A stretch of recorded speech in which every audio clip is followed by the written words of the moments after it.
got mail.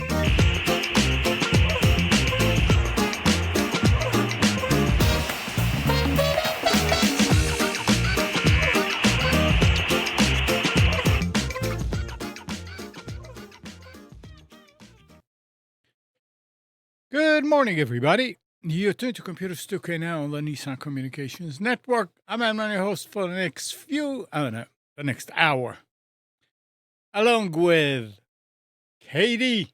Good morning. Good morning. And Spence is here. Good morning, the Nissan Power Hour. And Nick is here. Good morning as well. Good morning. Gal is working, so he's not going to be with us this morning. Our number is 561-518-9773. And today's show is made possible by vMix Software and is sponsored by Tom Sinclair of Live Streaming Gear. So what's going on? Nothing crazy, just working. Just working. Well, I mean, working is fine. Working is good. There was something that I didn't get into last week. Talking about social media. It goes, social media usage peaked in 2022 and has been on a steady decline since. An analysis of 250,000 adults across more than 50 countries by the Digital Audience Insights Company found that adults aged 16 and older spent an average of 2 hours and 20 minutes per day on social platforms at the end of 2024. That figure is down almost 10% from 2022. And the decline is most pronounced among teenagers and people in their 20s. It doesn't seem like it, though. The question is, if they're not doing that, what are they doing? Yeah, do they consider YouTube social media? Because a lot of people watch YouTube videos. Yeah, I don't think their real setup is addictive. Yeah, well, TikTok started that reel trend, and then Instagram jumped on it, and now YouTube has it with their YouTube Shorts, which is the same thing. So I feel like people are using their phones and they're online, but maybe they're technically not on social media. Or what did they survey? Because if they only surveyed, like, are you on Facebook? Are you using Twitter? Then I don't maybe know. they're It somewhere says else. analysis of 250,000 adults across more than 50 countries. So they don't say what they surveyed. That's really But broad. remember, there's also the numbers, the leftover from COVID. I think, well, I guess that makes sense because COVID was when I started using TikTok because I was burnt out by watching Netflix. We couldn't go outside, and I downloaded TikTok and started watching. So I imagine, 2022, a lot of people were going back to things outside of their phones or whatever. That's what I'm thinking. So, and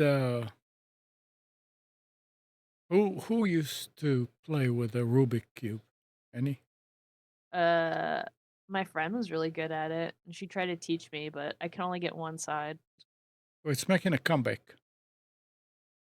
But the Rubik Cube has been reimagined as a 299 tech gadget featuring 24 mini IPS screens, a gyroscope, accelerometer, speakers, and Bluetooth connectivity.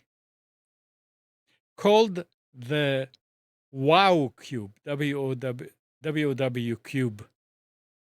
It runs its own Cubie OS, supports downloadable games and apps, and can transform into anything from a mini arcade to a virtual aquarium. I need to see a picture of this because I can't fathom what in Yeah. the world this thing looks like. It's a wow It wow is cube. expensive, boy. Who wants to guess? They say $299. 2,900. Well, hold on a second. Everybody, different times. Go ahead. Or Katie. 400. I'm guessing $2,900. Okay, that's out of control. Way too much. 400. All right, Amnon. The article says is a $299 No, tech no, gadget. no. Oh, well, then you shouldn't have guessed. Yes, it's $299 is outrageous. Yeah. Yeah, but I need to see what it looks like. The way It's that a little four-sided cube thing. It doesn't really. It looks kind of. It's only four-sided, the but way every that side is an LCD screen, Oh. so the games can be. I was trying to think about how they could fit little mini screens, like how the keyboards have programmable keytops. That's exactly what it is. That's what I was thinking it would be. I was It's thinking just that, but like- on like a big scale. It's just like the this is what it Stream looks Deck. like. Yeah, it's Oh, like that's Ah, dumb. okay. yeah. Oh, Wait. it does have 4 independent screens, but and On each only side, yeah. only one pivot point. Yeah. I see. No, I bet you. No, it's completely pivotable. But the four cubes are pivotable. Yes, Yeah, yeah. but So it's not like what did the But old one have? It was The article 4 rows of 6. 4. 4, yeah. Yeah. the article says 24 mini IPS, so each level has 2, 4, 6, 8. So how did it come? Oh yeah, Yeah, it's four-sided. yeah, know what this and the is? top and the bottom. This looks like a very expensive Tamagotchi. Yeah, it's interesting. Way too expensive. Yeah, well, I hope Rubik is getting some royalties out of it. Do uh, they actually call it Rubik? No, no, it's called the Wow Cube. Oh, then all right. it's the Because same. any copyright or something was probably gone on that for a long time. It was so copied. All-day battery. This is a device that Gall would hate because as soon as this company shuts down, which inevitably they will, this thing will be completely useless. It's it a looks like the brick. entire thing is always Yeah. online. Yeah. Does it have a Starlink connection? No, but it is Wi-Fi. So yeah, and you have to pay for some of the games too. Like there's, for example, Space Invaders has a game on here, but the Space Invaders game is $29. Yeah, that's wild. Yeah, Well, maybe they'll market it as the premier thing that everybody's going to want, like a brand new pair of designer sneakers that I gotta have them. They're $700. yeah. A lot of these games are, a lot of the top games are not free. Kind of like the early days of iOS and Android. So that's We were on the- QBOS. We were on the cruise ship and they have a casino. My And- favorite thing to do in the world. And off to the side of the casino was a game room. And in the game room, they had, those games where you try to go out and pick something up and drop it in the bin kind of a thing. Mm-hmm. Well, they The claw had, machine. instead of that, they had a plunger that you steer on 3 axes, left, up, left, what is it, X, Y, Z. So you'd find, and the things that you could win were game systems.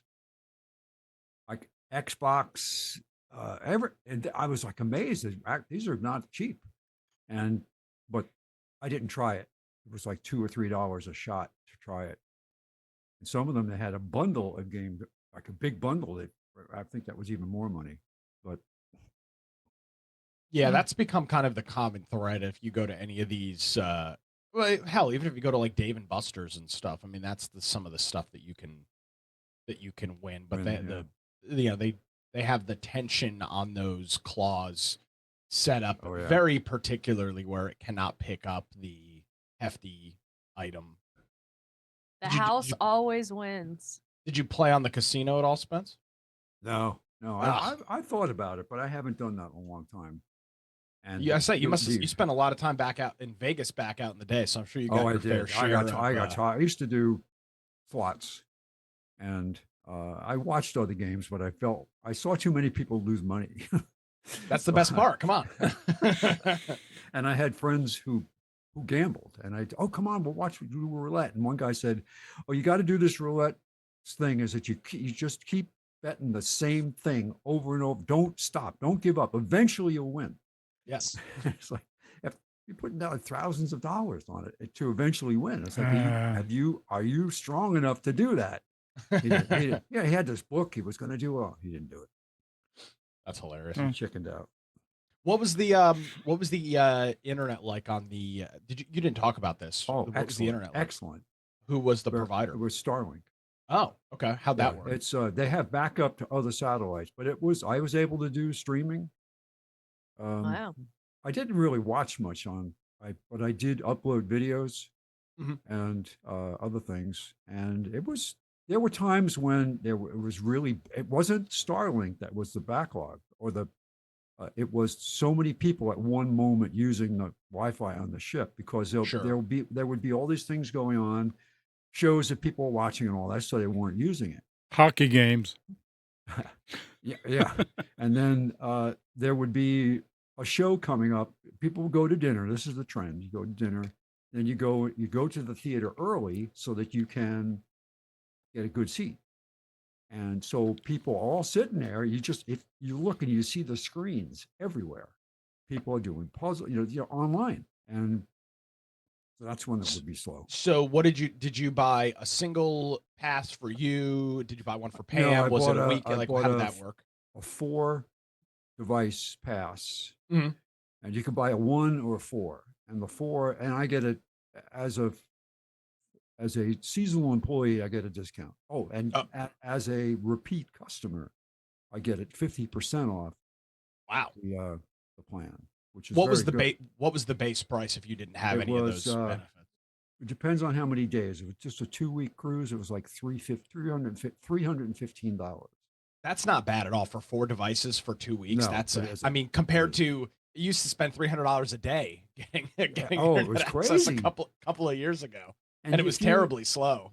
If you turned on if you took your phone out of airplane mode and there's a cellular system on the ship.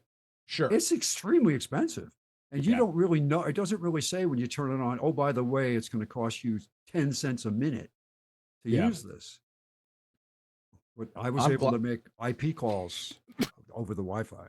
So what, using like WhatsApp or something like that? No, just calling.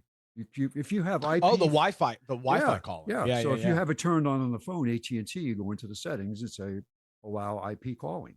Yeah. And they want you to do that because it saves bandwidth on the voice side.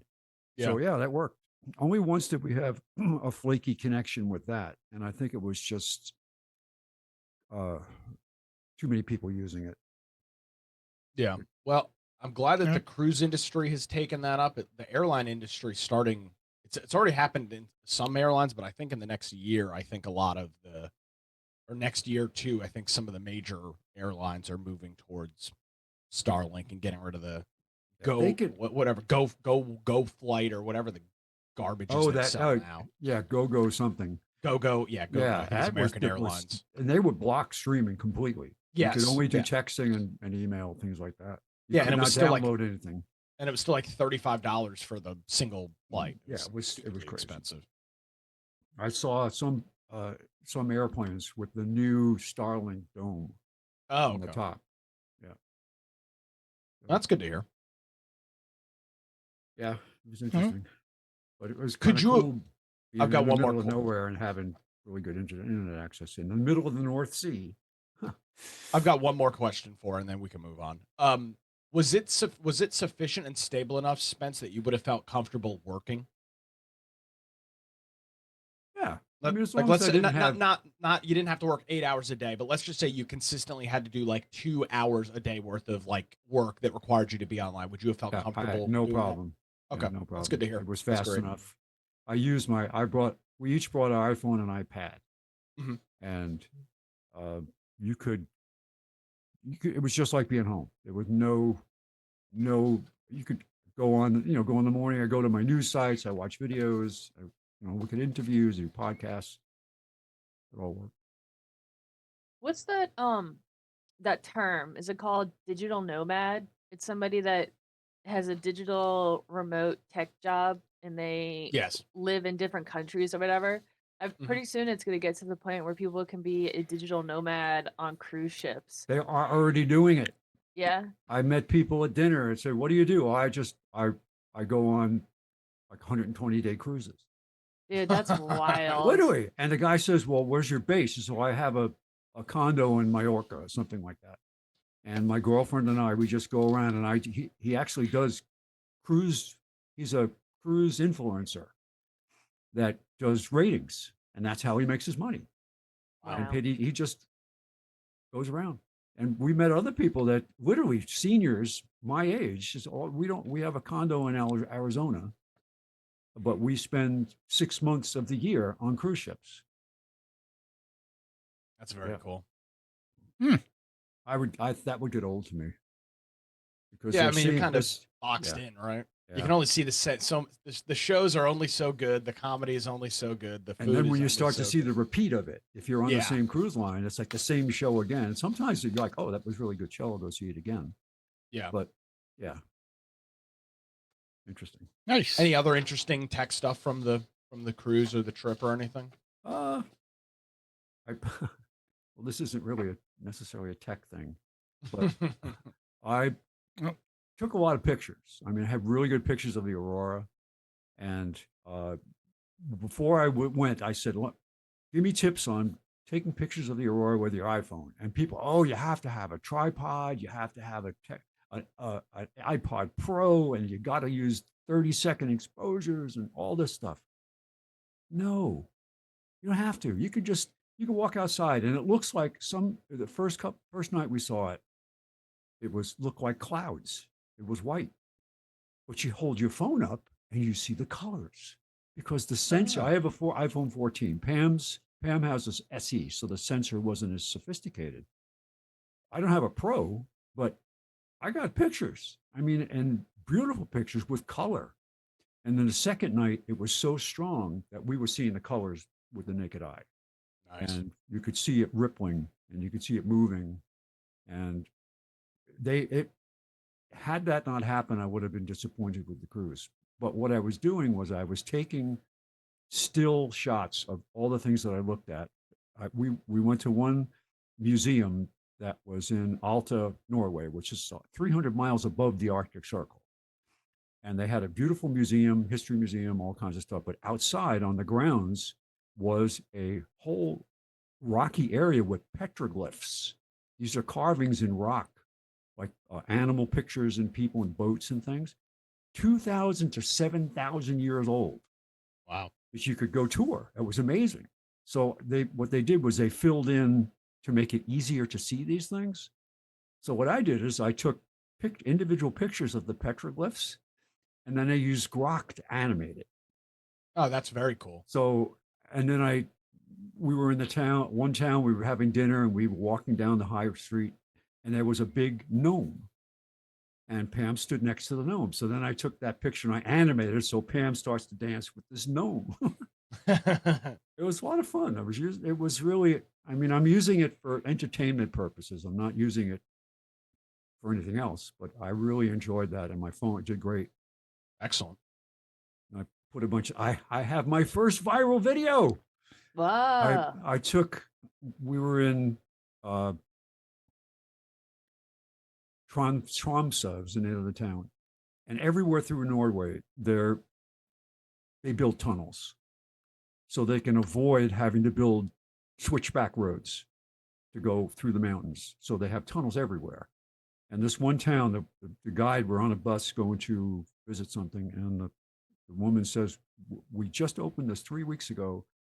We refurbished this tunnel, and we have the world's first underground roundabout." Ah, that's pretty What? cool. And Yeah, that's what wild. they did was they put up like pictures on the walls and lighting and all this stuff. So you go through this thing. It's like going through an amusement park ride. So I videoed it and I put it up on Facebook. And then it asked me, "Oh, you want to put those on Instagram?" "Yeah, I'll put it on Instagram." And I went back a couple days later and I had over 10,000 hits. Oh, Whoa. nice. So And and I doesn't was that feel powerful? Now you're like, no, I need to do it again. Do it again. no. I thought about that. I said, no, I'm not going to get wrapped up in this. See, See, I oh, you're a better person. When I make oh, something that's successful, I like get a high off of it. well, I mean, it was cool because a lot of people that know me, I posted it with a group of people from Alaska that I work with, but it was still public. And so the Instagram thing, I have another Instagram account that's Alaska themed, and it went there, and then from there is where it went, and I had all these new invitations on Facebook because of it, which I really didn't respond to. I want to see All this video. You gotta share it in the chat or something. Oh, I will. Yeah, I'll do that. All let's right. see. So last week was the end of support of Windows 10. It finally hit. I had a few calls from customers says, so what do we do now? And now Throw John, the computer away. Grab a lighter and Yeah. some gasoline and Right. douse it up and throw the match. John is saying, no more Windows 10 updates. No more. But even though, I mean, I think it was Thursday, I came in the studio and turned on the computer to check something. And it was on the screen that wants you to set up a backup and set up this, and you can say, remind me in 3 days. It was still To there. log into the Microsoft account to set that stuff up. Yeah. So I tried the OPatch route. I went to opatch.com and I set up an account like they said, and then it asked me how many computers do you want to protect, 1 to 10 or 1 to 9, whatever, and I said yeah. And I couldn't go any farther with it was cryptic. I never finished doing it. Spence apparently just protected one computer and he did it.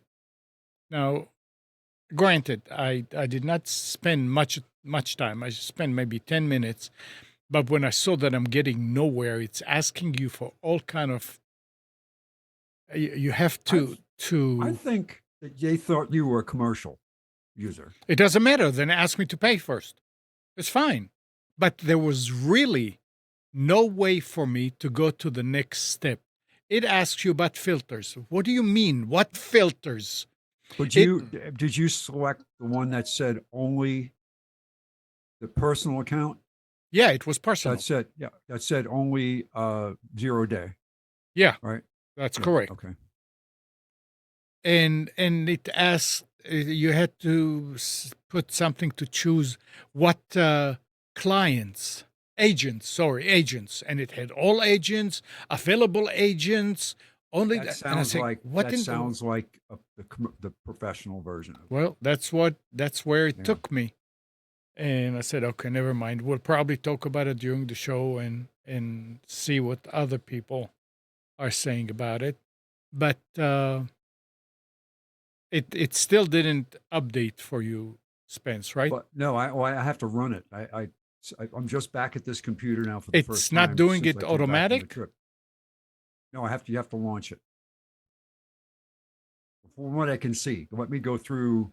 I know it was Oh, there because I interesting. logged in. I had the screen. I had all. It said you're up to date. Okay, and there was another situation where I'm wondering if Defender is not working at all, even though it's down there and it's green and it's fine. Reason B is because I ran a disk that Windows sees as not on my computer. I did it on a friend's computer. It's when Defender sees it as a virus. Yeah. And you have to disable it first before you run it. And I disabled it, ran it, everything's okay, and then I enabled it. And he said, why did you have to do that? I said, look what happens. And I went and I started the program again, and it wouldn't do anything. Normally, it comes up right away and it says, "Oh, a virus found." So I don't know if that was a fluke or if it actually is not working and it's not telling you that it's not working. That's bad if that's the case. Because the word is that once Windows 10 support ends, Defender is not going to be updated or it's not going to be working. That's what I heard too. Yeah. So this is it's still working. It looks like it's still working. Here's on this computer right where I am, which is Windows 10, and it's up and it says everything is fine. No action needed. So I don't know what's going on with this. But I figured that as far as antivirus, anti-malware, the one that I did some reading, the one that most people are using and have been using even before that is Malwarebytes. That's what I installed on this when I wasn't sure what I was going to do. Oh. I have it running now. Yeah, the only thing is Malwarebytes is very heavy on CPU. I mean, you feel it, you see it. It uses a lot of resources. Does the machine But- hum when it's doing it? The what? Does the machine hum when they're running? But I just opened, because this machine hasn't been opened in 2 weeks. yeah, I open it and I have a restart required. And so I open that and I've got the .NET update and I had the cumulative update from Windows, 22H2. from Microsoft. I mean, Yeah. Now here's what I learned. I watched a video. There's a guy who was a former Microsoft developer who was very anti-Microsoft. And he says that he doesn't like the way the company's going. That's why he left. He was a major guy in the hierarchy. And he said, why is it that Microsoft tells you what they want you to do? Why aren't they asking you, what do you want? And so he's very much not an advocate, but he said you can, and I found this from several other places too, you can enroll for free in the 1-year ESU. And the way you find it, I watched another video on how to do it. You just open up Windows Update and it's right there. I see it right now. Enroll in extended security updates. yeah, but you have to have a Microsoft account. You do, Yeah. but you can do it for free. Yeah, if you They're not have gonna a charge you. Well, Yeah. that's this guy's pet peeve. He says you have to have a Microsoft account. They want you to use, if you're pro, they want you to use BitLocker. They want you in the cloud. They want to basically obscure access to your own files on your machine with these. It's always been the alias there, right? I hated it because even if you have the Windows cloud turned off and you have all this other stuff turned off, it still put your files in a folder that said Microsoft Cloud Documents instead of it being documents in your own folder. If you go to your own folder on the machine, they're empty because everything is in the. I tried when I got my first Windows 11 machine to move that stuff over, and it broke the file paths. It wouldn't let me do it. So that's the insidious. He says, Nick, we're talking about a guy who was a developer at Microsoft who left and is like he's championing getting off of Microsoft. And Are you talking about Dave? What's his name? he's a former developer. I can't remember. I have him bookmarked. I could go find Oh, yeah, it. is he on YouTube? Yes. Yeah, I think we're talking about the same guy. And he's very adamant about security issues. Well, he's kind of like what Steve Gibson was doing a lot in older versions of Windows, being wide open for attacks. Is this the guy that developed like Task Manager and stuff? Is that the guy that you're talking about? I think so. Yeah. Yeah, I think so. But he's advocating just he's like my mission now is to help you move to Linux as easy as possible. well, Yeah. And but we're talking about you can actually load the ESU now without paying. for a year. And I did that on a laptop, and it worked. I'm going to do it on this one too. I You will mean- say one thing. Go ahead. When you set up a new machine, running BitLocker is important. Just to make sure that you are make sure that you write down the key, because And if you have to do any settings and change things, and you do not have your BitLocker key, there is no workaround. You will lose all of your data. He brought that up, and his circumstances are such that he has to have multiple bootable partitions on his machine. And to do that, at least the stuff he's running, had to turn off secure boot. Sure. And he said, I did that, and my drive went brick. Correct. And so he was not happy with that, and to rebuild the machine. He says, well, why are we being forced to do this? Well, the nice thing, you're not forced into BitLocker, but you do get a lot of additional security with BitLocker. Oh no, and and secure boot. It definitely. And I'm gonna, on my Windows 11 laptop, I'm gonna go with the flow. I'm gonna go stay on the Microsoft path and all that. I'm not gonna change it. But these other machines, I'm going to. So talking about keep them going as long as possible.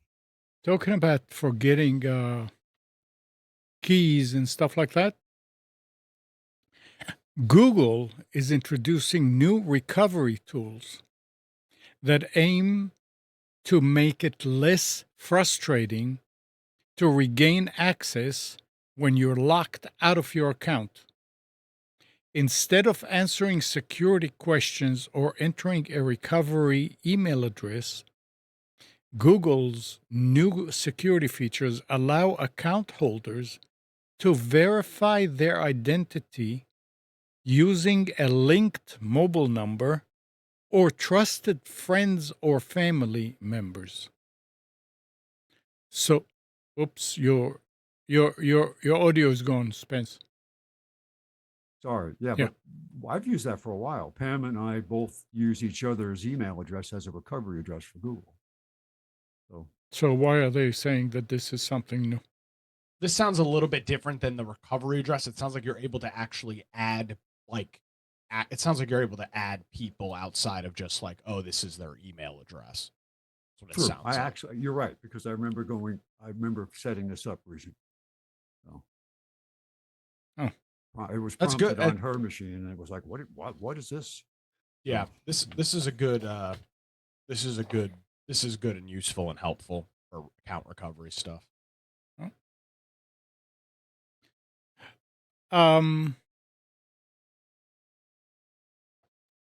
This is something that's kind of bothersome, but I don't know what we can do about it.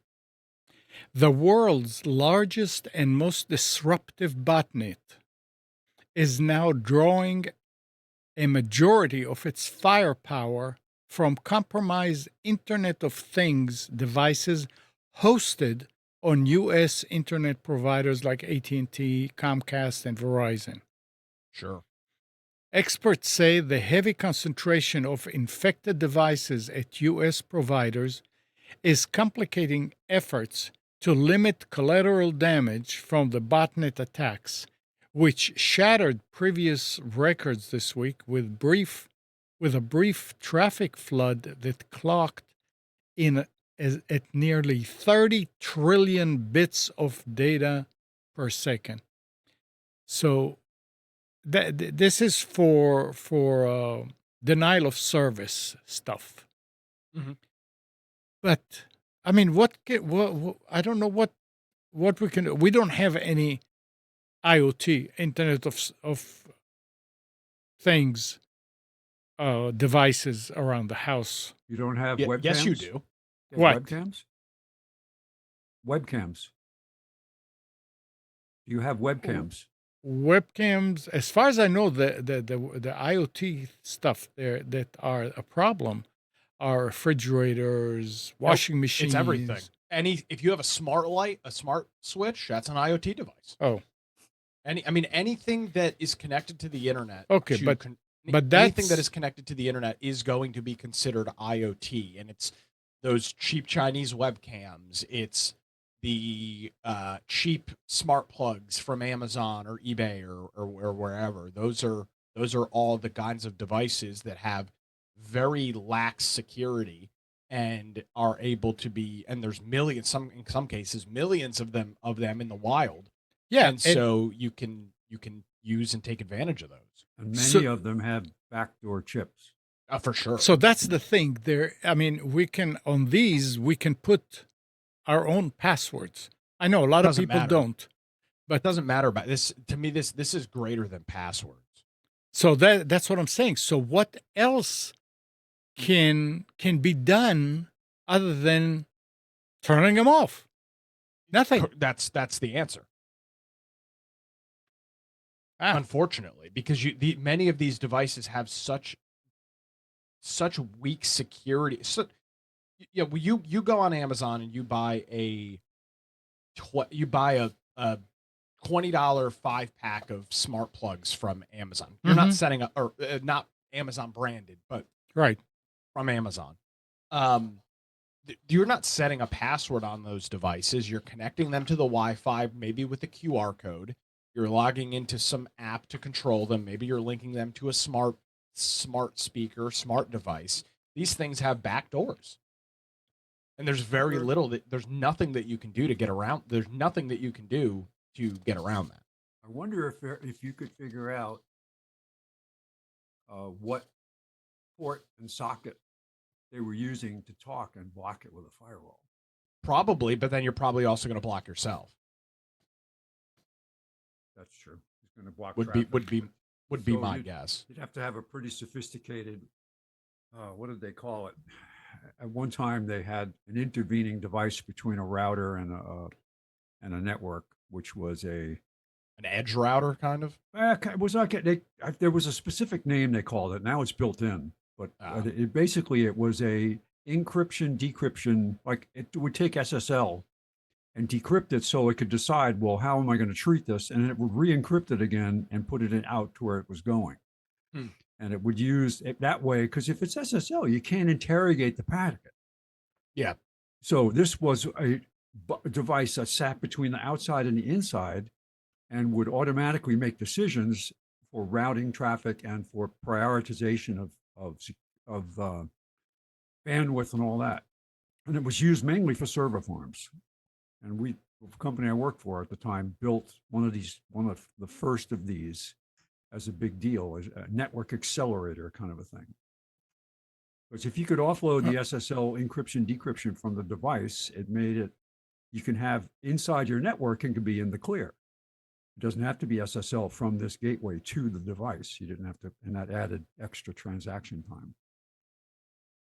So what I said. another story says that the But before you move on from that, I mean, it's there's on the same this- thing. Yeah, go Oh, ahead. I'm sorry. Okay. Oh, I was just going to say, this is one of the reasons that it is worth spending a little bit more to buy an IoT device, a smart plug, a smart light bulb, whatever it might be, from a name brand, TP-Link, Amazon, Google. There's a couple of more, Smart Things, whatever it is. Even though it is Govee makes really great stuff, because those companies will update their firmware, they will patch their devices. You're not going to get that with the cheap stuff that is coming straight from Amazon, where there's not a real company that is behind it. Mm-hmm. So that would be my advice and the reality is, if they, the impact for you, the end user, on that is probably very limited anyway. I mean, these Right. devices don't have a lot of CPU processing, so that individually they can't really do a whole hell of a lot. So maybe it doesn't even matter for you. Well, I stick with brand names.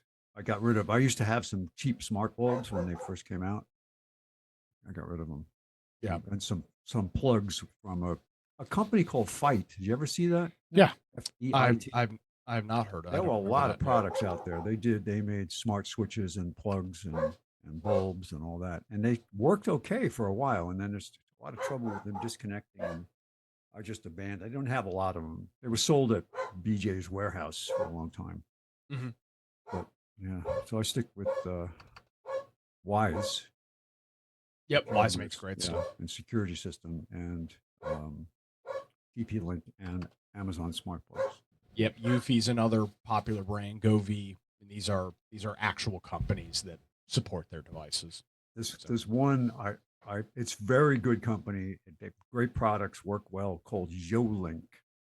And when I first saw it, I was like, is this sketchy? Company? It's like, but they're the ones that I have the water shut off valve and the whole ecosystem of sensors around the house to detect water leaks. And the products are great. So, Okay, so if using their bandwidth is impacting me, I can't tell. Yeah, and that's the reality of it. So the FCC has forced major U.S. online retailers to remove millions of listings for prohibited Chinese-made electronics, including products from Huawei, ZTE, Hikvision, and Dahua, citing national security risks. The FCC chair, Brendan Carr, said in an interview that the items removed are either on a U.S. list of barred equipment or were not authorized by the agency, including items like home security cameras and smart watches from companies including Huawei, Hangzhou, Hikvision, ZTE, and Dahua Technology Company. Carr said, Hikvision's a major brand. Which one? Hikvision. They Yeah. make they are a they are sold by a lot of companies as a major whole business DVR system for security cameras. Yeah, they've been in business for years and years. Yes. Yeah.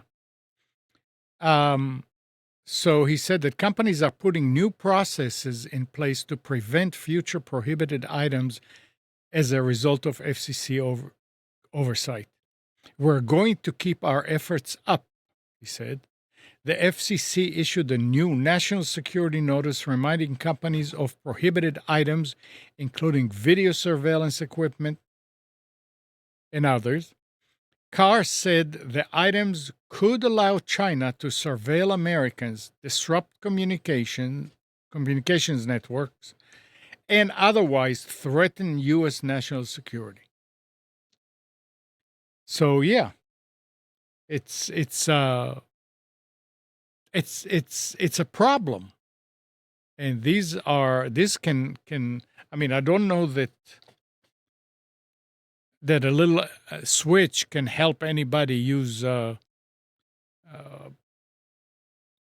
denial of service attack, but when there are a lot of them, yeah.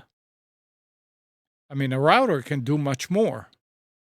I think I saw a story where I believe it was the Australian government had their entire network on Yahweh.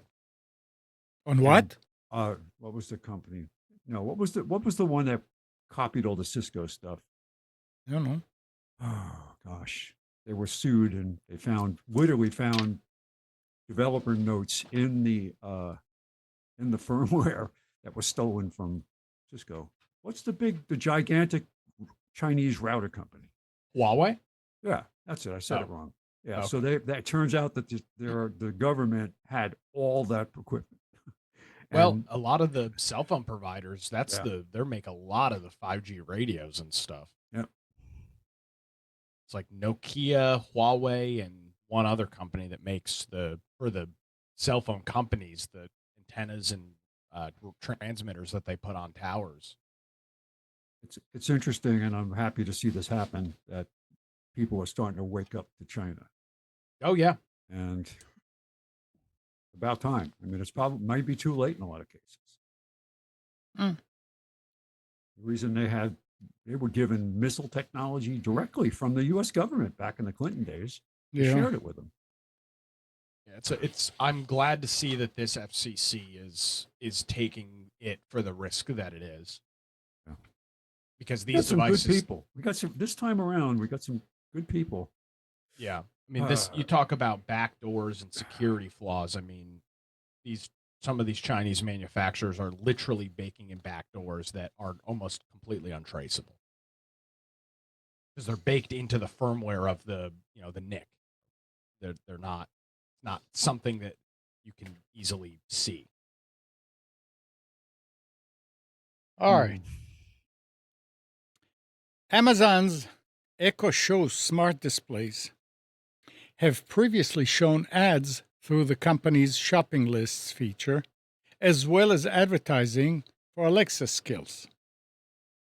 Additionally, EchoShows may play audio ads when users listen to Amazon Music on Alexa. However, reports on Reddit and from The Verge suggests that Amazon has increased the amount of ads it shows on its smart display's home screen. The Echo Show's apparent increase in ads is pushing people to stop using or even return their Echo Shows. I don't know who makes these decisions to do stuff like that. You know you're going to get a backlash from users. This is why they can sell the device for as cheaply as they do. Unfortunately. And selling it that cheap also prevents there from being real scrutiny until it's too late. Oh, I can get this thing cheap. Look at it's so great. Every generation that comes out is better quality, better voice, better everything. But it's the implications. Any of you guys use an Arduino? I have a couple. Don't use them regularly. They changed ownership. I did see that. Smartphone processor and modem maker Qualcomm is acquiring Arduino. A big acquisition for them. What? I said this is a big acquisition for Yes, Qualcomm. it is. That's very interesting. They must have some reason for doing it, right? Well, their devices are very well used. I mean, if you're in the tinker space, I mean, the Arduino is a very popular device. Yeah. It's a lot of devices exist currently in the public and are heavily powered by or essentially the platform is Arduino. Even some smaller batch consumer devices. Yup. And there are changes coming to the Play Store. In spite of concerted efforts from Google to maintain the status quo, the company asked the U.S. Supreme Court to freeze parts of the Play Store antitrust ruling while it pursued an appeal. But the High Court has rejected that petition. That means the first elements of the antitrust remedies won by Epic Games will have to be implemented in mere weeks. Good. Yes, it's good. Absolutely. And I mean, this is really ridiculous. I mean, please freeze it so we can appeal. You had months that you could appeal. What happened? Months, years. I mean, this freaking lawsuit's been going on since like freaking 2016. in some Suddenly form at the last minute, no, please don't do it because you got to give the devil his due. Give him credit for trying to get a last minute thing in over the court. I don't know. It's kind of ridiculous in my opinion. Oh, it's definitely ridiculous. But that's what you would expect. Yeah. And this is something that everybody should keep in mind. In Reddit's family medicine subreddit, a moderator noticed earlier this week that the AI powered Reddit answers was automatically responding to posters, typically with something related to what was posted. Unfortunately, that moderator says, Reddit Answers has been spreading grossly dangerous misinformation, and yet Reddit's moderator cannot disable this feature. Couldn't So, happen to a nicer group of people. Reddit is such a shell of what it used to be. well, it's unfortunate. becoming like a waste. It's not becoming. It's been nothing more than an ideological wasteland now for years, and it's very unfortunate. It was once a very great website and resource. So if you are going there and you are asking questions, it's just like those. If you go to Google and you search and you get the first reply, which Gemini. is AI, Yeah. don't pay attention to that. I mean, get information from it if you want to, but don't assume that it knows what it's talking about, because all it is looking on the internet and finding whatever it thinks is right. I mean, I had an issue with ChatGPT this week where I was trying to get some information about veto overrides in North Carolina, and I specifically asked it, what well, I'm not going to go through the whole thing, but I said, count how many days. Here's the date that I need you to use. How many days does the governor have to either veto, sign, or allow a piece of legislation to come into law? And it said 8 days minus Sundays. And I was like, that's weird. I've never heard of this not Sundays thing before.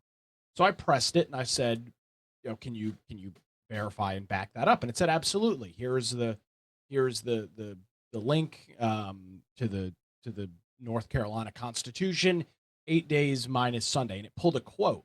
So I clicked on it, went to the page, the quote doesn't exist. And so I pressed it again and I said, hey, I'm looking at the section of which you're quoting. There's nothing in there about Sundays. And it goes, oh yeah, you're right. Thanks for the correction. So it's still just blatantly making shit up. So be mindful. Absolutely. Don't be like those attorneys that depend on it and take papers to the court. I cannot imagine. I mean, it's getting stupid stuff wrong, Yeah. like Yep. calendar dates. I can't imagine trying to use it accurately for legal For stuff. anything.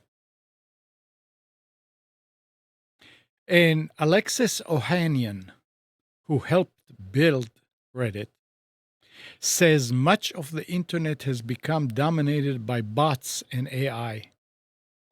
Speaking on the podcast TBPN, he described the internet as increasingly quasi AI and filled with what he called LinkedIn slop.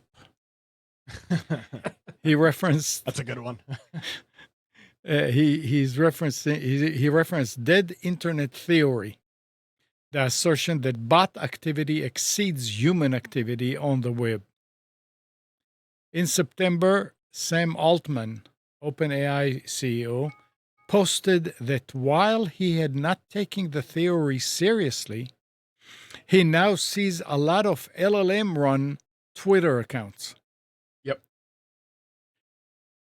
Yeah, it's destroying the web because it's no longer a collective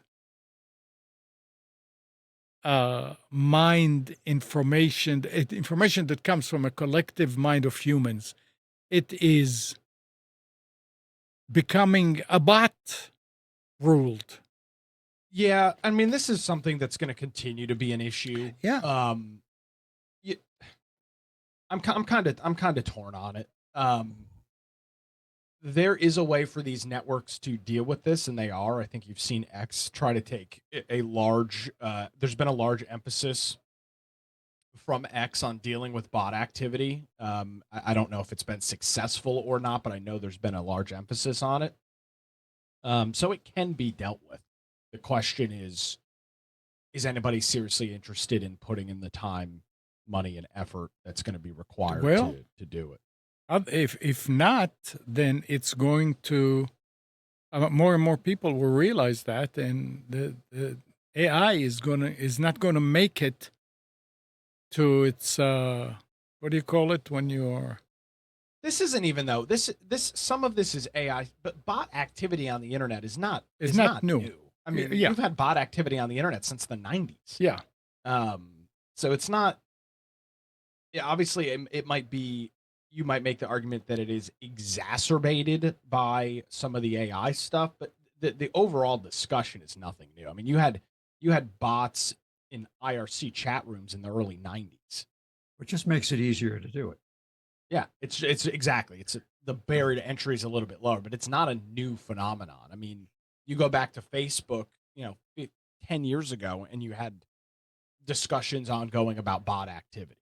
That was well before LLMs were an acronym that anybody knew at all. Oh. They still haven't figured out how to deal with robocalls or spam calls yet. So until Right. they can figure that out, I really have no hope that they're going to figure out how to deal with bot activity. There's a solution. It's been out there for 20 years.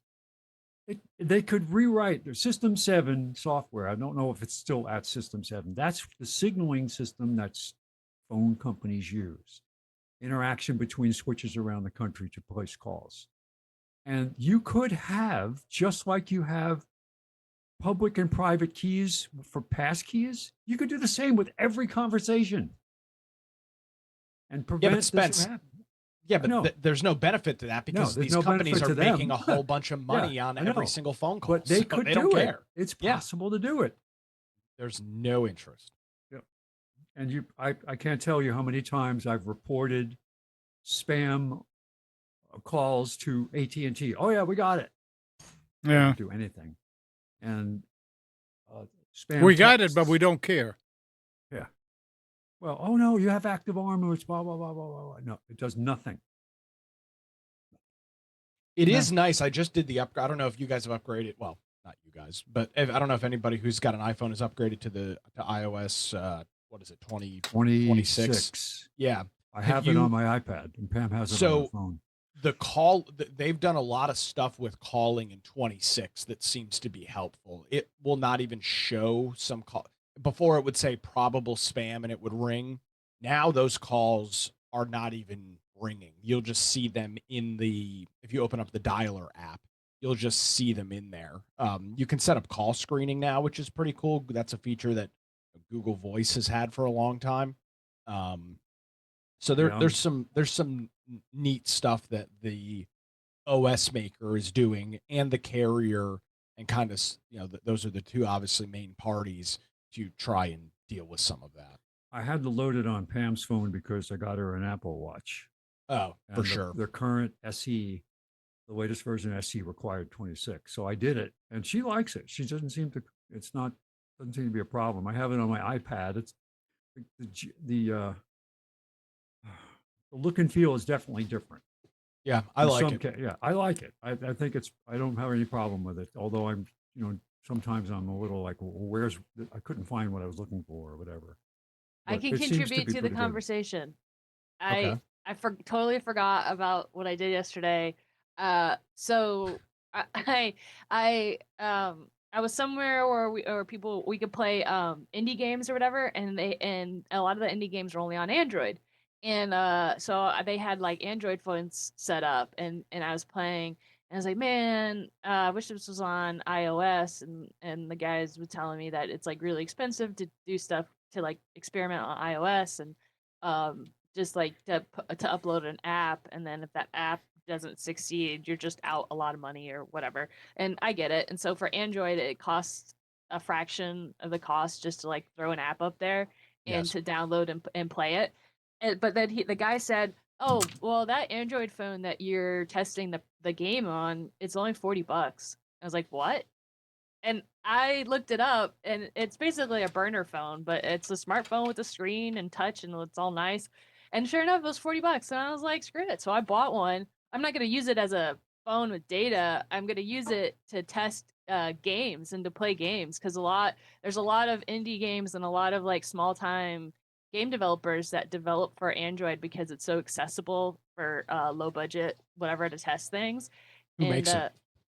Track phone Oh, Oh yeah, wow. TRAC. they're a big See, burner phone vendor. I never heard of them. So when the guy was telling me about Yeah. it, I thought track as in like as a type of phone, like a track phone, and I was like, I just didn't understand what he's talking about. And then I was like, what is this brand? Because when I looked it up on Amazon, it was like, oh, you can buy. I saw immediately like an $800 Android phone, and I was like, I don't need a.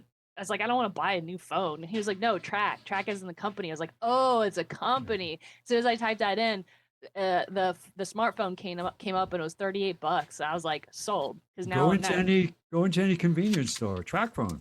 Yep. Yeah. It's, Dollar General, Family Dollar. They sell it all up front. Track Yeah, phone is what so- like. Track phone is what, without sounding too offensive, it is what old people used to have for their cell phones because you would buy what they called what was it airtime. You'd buy like a set By number minutes. of minutes. You can still do and- that. I mean, it's not. Yeah, and so a They lot of still people offer do. that? I mean, well, yeah, but now they have places like Pure Talk and other ones that Sure. are designed for people that don't need a lot of data. well, Yeah. I And- bought one specifically for playtesting because I'm getting back into game design and building games, and I really want to build a mobile game, but like it's really intimidating to build an Apple game just because of all the hoops you have to jump through, like to sign up and become a developer and get approval, then you have to pay minimum $100. And I'm like, I just want to play test something. Like I just want to make something and see how it works on the phone. And yeah, that guy turned me on to Android, so I was like, heck yeah, I'm gonna get my $40 phone soon. Boom.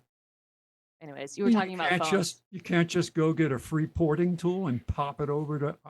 I'm sure you iPhone? can, but you know me, I I know. It's not easy. no, I like to do the easiest thing possible, and if I can shell out something that's less than $50, and then I'm like, done. I'm sure if Gall was on this, he'd be like, "Oh, why don't you do this? Or you could do that," and blah blah blah. And I'm like, "No, I just want the easiest solution possible." I think you've got a great solution there. Okay, good. So that was my contribution to the cell phone talk. Thank you. All right. It's that time of day. Anything else anybody wants to mention? Time to think about hockey. A time. Always think about hockey. Still undefeated. Undefeated, baby. They beat LA Only- last night. Only one in the NHL. Yeah. Yep. And I'm going to the Gargoyles game today in Greensboro. So the new ECHL team. Nice. Very nice. So it's gargoyles against the bridge trolls. I don't know. It's something like that. Okay. Best amateur hockey game I ever went to was the Austin Ice Bats. In an arena where they had contests where they would freeze T-shirts in a clump and throw them out on the ice, and they'd send people out there with no shirt on, and the first one to take it out of the ice and put the shirt on would win. It was great. A lot of fun. Sorry. Okay. So thanks, Nick. Thanks, Katie. Thanks, Spence. And good morning,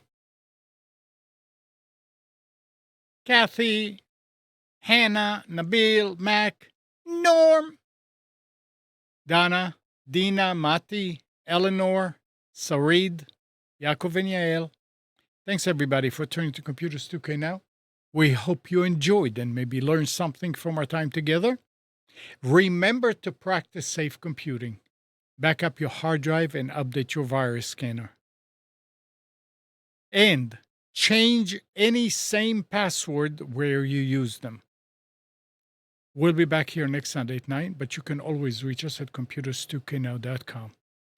Monday through Friday, 5 to 6 a.m., Nick hosts the Carolina Journal News Hour on WBT, 1110 a.m., 99.3 FM, and also on YouTube. So just go to YouTube if you are not in Charlotte, and search for the Carolina Journal News Hour. You'll be able to get all the details. Monday through Friday, 7 to 8 a.m., Nick hosts the Nick Craig Show at nickcraig.com. So just go to nickcraig.com and you'll get all the details how to listen and watch Nick's show. Have a great week, and we'll be back together next week.